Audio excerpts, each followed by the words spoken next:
Welcome back to From the Shed End podcast with myself, T.Dot. As always, thank you very much for joining me now. Before we get into the content, as always, please make sure you subscribe to the channel. Give us a like as well. Let us know your thoughts in the comments as well. Now, we've got to start in one place only.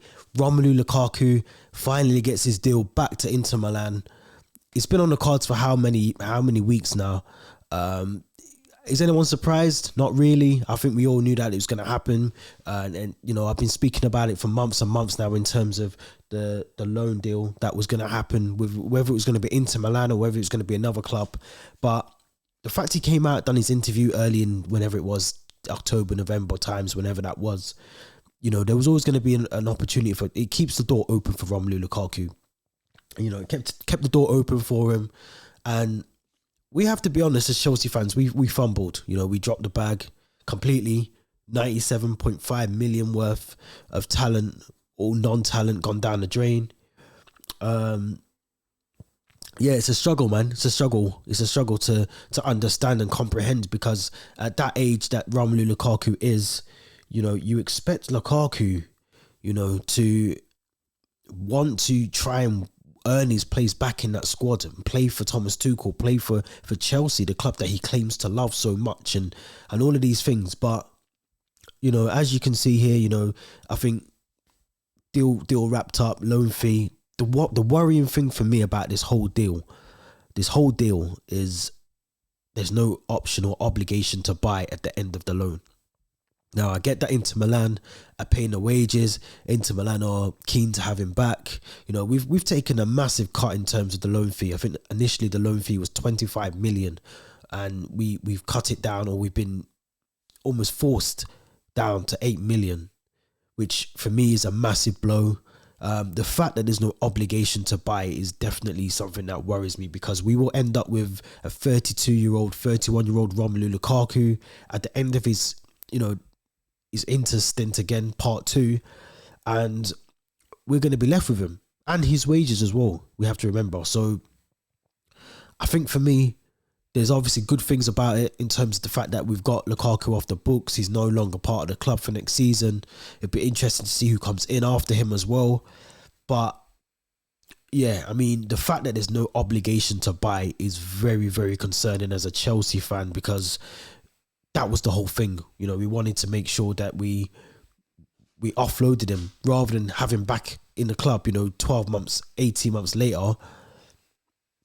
We want to offload him completely. You know, he hasn't got a return to come to at Stamford Bridge after the interview, after coming back from Nations League to come and fight back for his move back to Inter Milan. Just the audacity to come back and do what he's done. For me personally, is unforgivable as a Chelsea fan. Now, I'm not going to put the whole blame on Romelu Lukaku, because I do feel there's been moments where I've said it before on other podcasts that, you know, Romelu Lukaku has played key roles at Chelsea. You know, you can't put all the blame on him in terms of the fact that he hasn't adapted. I think he has had some really good games for Chelsea coming back. I thought he played well in terms of his hold-up play at times as well, but he doesn't do it enough. And I think for me, you know, he's not consistent in terms of what you expect from someone who's £100 million. You know, 97.5 million. You expect a striker to bully defenders and put the ball in the back of the net, and he struggled to do that on numerous occasions. So did he adapt? Probably not as well as he should have. But at the same time as well, I can recall there was games where he's made the perfect run, or he's held the ball up well, or he hasn't received the service that he needs to receive. So that it's not all on Romelu Lukaku, but for 97.5 million, I can't keep stressing this. I expect more. We expect more as Chelsea fans. You know, we expect a lot more from him. But I just think in terms of the deal now, the deal's happened, you know, 8 million loan fee, they pay the wages, so on and so on. I think it's, you know, I think it's definitely one that was bound to happen, you know. And I think now, another bonus that comes out of this, it should open the floodgates for the transfers that we need to come in. You know, the likes of maybe a Raheem Sterling, Ousmane Dembele, Jules Koundé, you know, all these players that we've been linked with. And you know, we'll talk about the change of sort of ownership and change of structure at Chelsea shortly. But just in terms of that first initial transfer, especially the one that goes out the doors, it had to be Romelu Lukaku. He was top of the list of players that wanted to leave the club, alongside obviously an Andreas Christensen and Antonio Rudiger. But for me, the wages was astronomical for Lukaku, and we had to get him off the books. We had to get him out of the club. I think we've done the right thing. Hopefully we can bring in a really good replacement, or work out a way how we can play previously to how we did without Lukaku. The curse of the number 9 strikes again. Falcao, Kesman, Torres. There's so many others, that have held that shirt and not really done what they should have done with it. So I think in terms of the deal, I'm happy that he's gone. I would love to have been a permanent deal. I'd love to have been an obligation to buy at the end of it, but we'll see. I think at the end of the day, he may come back. He might come back a new person. I doubt it very much, but we'll have to see. We'll have to see in terms of there. But another good bit of news that came out early this morning was around Reece James. Negotiations are due to start with Reece James to get him a new contract at Chelsea, which I think is brilliant news. Obviously, we heard before the end of last season, Real Madrid were heavily keen to try and bring Reece James to the Bernabeu, but I mean, his heart is at Stamford Bridge, and he's someone that is very crucial. We noticed how much we missed Reece James last season, not having him in the team, and the difference that he makes in the team as well. And future captain possibly, someone who I can see leading the club going forward. Definitely need to keep him tied down to a very lengthy, heavy contract. Utilize him in the best way. And I know there's talk about Jonathan Klaus coming in. I'll be honest, I don't know 100% about him. I know that he's 29. He's a French international. Expect him to play backup to Reece James if we do get him. I think there's a fee around 10 million being discussed for him. But if we can bring him in, obviously we need to understand that Cesar Spilicueta, even if he does stay at the club, potentially won't be playing every single game. We need someone that can come in and fill that role for Reece James, because he's going to be playing a lot of football next season. And I think we spoke about it in one of our previous videos around October and in April. With the congestion of fixtures as well is going to be massive. So we need to have enough depth in each area of the team to sustain a good campaign for the season. So for me, like I said, I don't know much about Jonathan Klaus. I hope I'm saying his name correctly as well. But if we can bring in that level of quality as a backup to Reece James, it's a no-brainer. But let's move over to the best bit of the news. For me anyway, personally, I think the best bit of the news in terms of Todd Boehly making some really massive decisions over the last 48 hours in terms of Bruce Buck leaving his role as chairman, and Marina Granovskaia also leaving as well, which is a massive. It's just massive. I can't even express how massive it is. It's a massive moment, I think, for the club. Bruce obviously, I think, is still at the club, but in a different role now. He's no longer the chairman.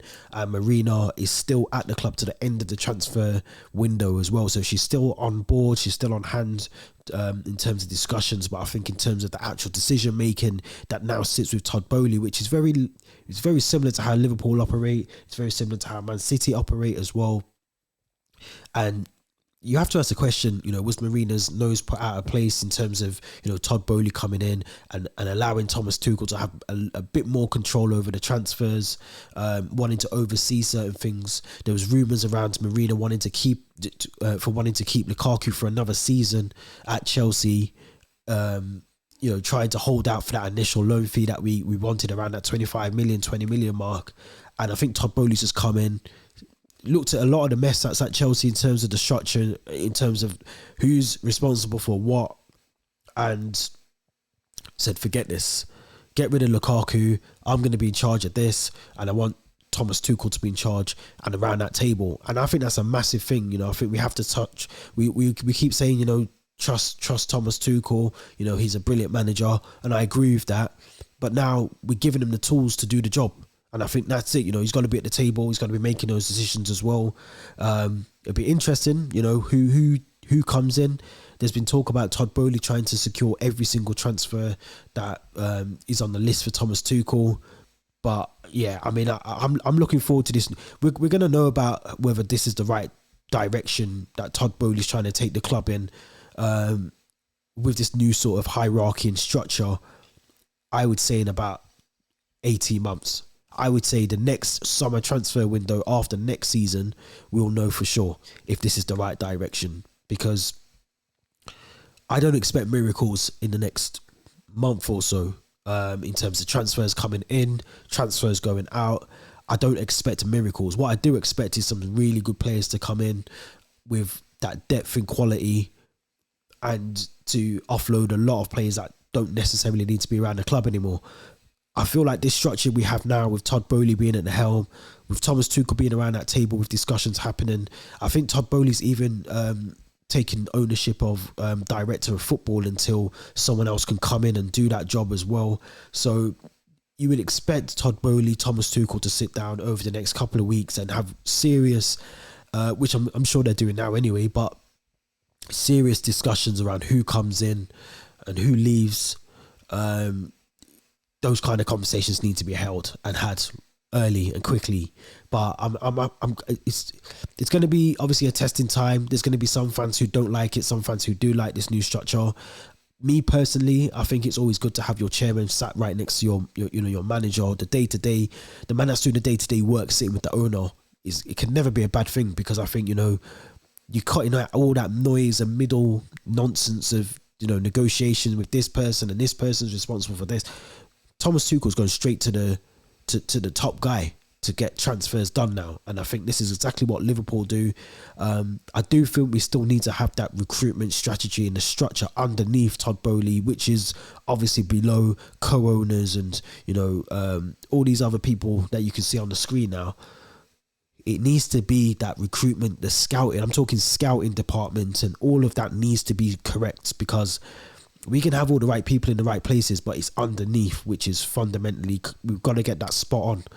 And if we don't, then like I said, in about 12, 18 months, we'll see how this new structure, this new way of working with the club, how it goes and how it works. But for me personally, it's going to be tricky. I know a lot of people are sort of raised eyebrows around Jonathan Goldstein, who I think is a Spurs fan, if I'm not mistaken. But for me personally, Todd Boehly speaking directly to Thomas Tuchel and vice versa can't be a bad thing.